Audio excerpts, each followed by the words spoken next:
Assalamualaikum warahmatullahi wabarakatuh. Selamat malam teman-temanku para pecinta Tosanaji dimanapun anda berada. Kembali lagi bersama sang penyiar radio Antar Pusaka, Andrian Antar Pusaka, berbudaya dengan keris bukan dengan linggis. Teman-teman sekalian, teori yang kedua yang ingin saya sampaikan adalah mengenai warangan. Ya, warangan itu banyak yang salah paham di sini. Ada yang bilang, kadang bertanya kepada saya, Mas, kenapa ya saya menjamas keris tapi kok grafik pamornya tidak keluar, gitu, gambarnya tidak keluar. Jadi anggapan masyarakat awam tentang perkerisan maksud saya ya, yang kurang mengerti tentang keris menganggap bahwa penjamasan semisalnya di bulan Suro dianggap sebagai warangan kadang, padahal beda. Jadi kalau warangan itu mewarangi keris yang tujuannya memang untuk sebuah tujuan untuk mengeluarkan grafik atau pamor pada sebilah keris. Sedangkan jamasan itu adalah sebuah ritual pembersihan, pembersihan secara esoteri ya. Ini secara mistik, secara menghargai sebuah keris dari sisi esoteri. Dan ini sejarah pada sisi penjamasan nanti akan saya jabarkan selanjutnya. Namun saya akan membahas masalah warangan dengan jamasan itu berbeda, teman-teman. Jadi kalau warangan itu ada bahan-bahan khusus ya, ada bahan-bahan khusus dan tidak semua orang bisa melakukan hal ini. Bahkan saya, Andrian Antar Pusaka itu pun tidak bisa untuk melakukan hal ini. Jadi ada orang-orang tertentu yang bisa untuk mengeluarkan pamor ini, dan karena juga terpengaruh oleh pada setiap tekniknya dan juga pada bahan-bahannya, bahan-bahan yang digunakan yaitu warangan ya. Anda bisa browsing lah nanti. Jamasan, saya ulangi lagi, adalah sebuah ritual tertentu pada bulan Asyura, pada bulan Suro, pada bulan, kalau Hijrah itu Muharram teman-teman ya. Jadi kalau saya jelaskan, kalau pertama kali dilakukan ritual semacam itu dilakukan oleh di Keraton Surakarta ya. Jadi Kasunanan Surakarta dan juga pada Mangkunegaran. Keraton Mangkunegaran itu pertama kali yang melakukan.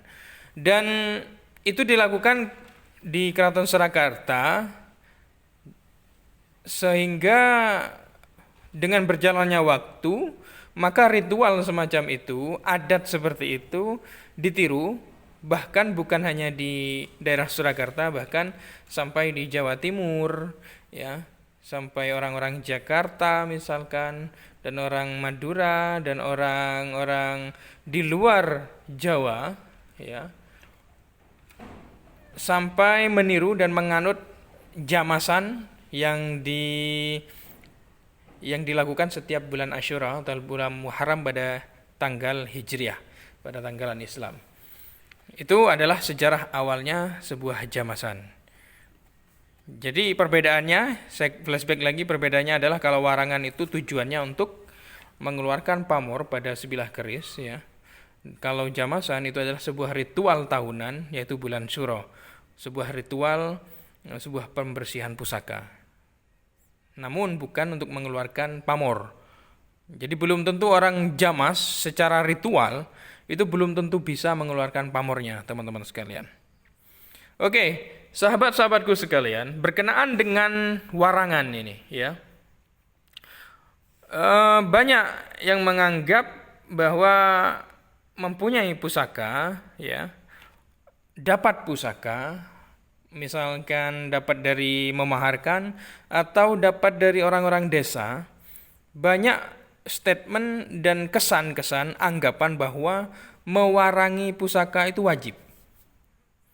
Sebetulnya hal ini oleh para sesepuh itu, mewarangi itu bukan hal yang wajib, teman-teman sekalian. Ya, dan tidak harus gitu. Sebab apa? Sebab bahan warangan, ya, bahan warangan dan juga bahan asam. Misalkan yang kita gunakan adalah jeruk nipis misalkan, atau air kelapa atau air degan yang kita pakai untuk tujuan mengikis pada tayengan atau karatan besi yang sudah berkarat itu. Yang kan tujuannya untuk direndam itu kan tujuannya biar mengelupas ya. Padahal menurut buku karya Bambang Haryo Srinuksmo, Bapak Bambang Haryo Srinuksmo, hal semacam itu merendam keris pada rendaman air jeruk misalkan, dan juga pada air kelapa misalkan, itu mengikis dan membuat korosif pada sebilah besi. Ya. Itu bukan hanya sebuah teori saja, namun secara sains memang terbukti teman-teman bahwa memang asam itu mengikis pada besi. Maka Bapak Bambang Haryo Srinuksmo mengatakan, jadi untuk ketika kita mau mendapatkan sebilah keris tidak harus dibersihkan, ya, tidak harus dibersihkan kalau kondisi keris sudah bersih. Ya, kalau sudah bersih. Kalau sudah tidak karatan jadi tidak perlu katanya. Tidak perlu. Mewarangi itu cukup pada tempo 3 tahun atau 4 tahun berikutnya itu baru diwarangi. Ini kalau orang teman-teman yang niatnya mengkoleksi, niatnya yang menyimpan kerisnya yang mungkin dianggap istimewa, mungkin ini bisa dilakukan. Ya, mungkin ini bisa dilakukan. Tapi kalau orang-orang tidak sabar pengen melihat dari eksotiknya sebilah keris yang ada pamornya, ya nggak sabar mestinya diwarangi. Itu boleh-boleh saja. Boleh-boleh saja. Jadi teori yang pertama yang saya sampaikan tadi boleh dipakai.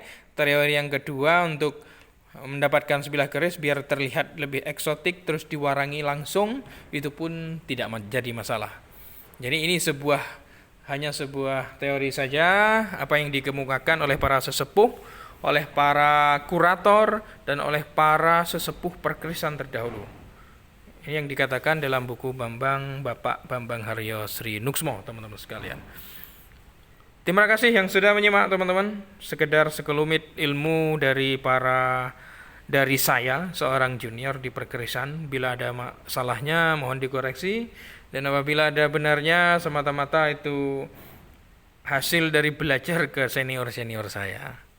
Jadi saya ini bukan seorang kurator hebat ya. Saya hanya penikmat pusaka juga, saya juga penghobi juga, dan saya juga seorang pembelajar di Tosan Aji teman-teman. Jadi bukan seorang senior, jangan saya anggap ini seorang senior atau seorang sepuh, bukan ya. Saya masih tidak ada ujung kuku ilmu saya nih. Jadi sama-sama belajar. Terima kasih yang sudah menyimak, mudah-mudahan bermanfaat. Dan tidak lupa saya mengajak Anda untuk terus-menerus mengoleksi setidaknya ada 2 keris, 3 keris untuk ditunjukkan kepada anak cucu kita sebagai simbol bahwa nenek moyang kita adalah seorang pejuang dan peradaban yang sudah sangat maju di zaman dulu. Terima kasih. Wassalamualaikum warahmatullahi wabarakatuh. Salam budaya.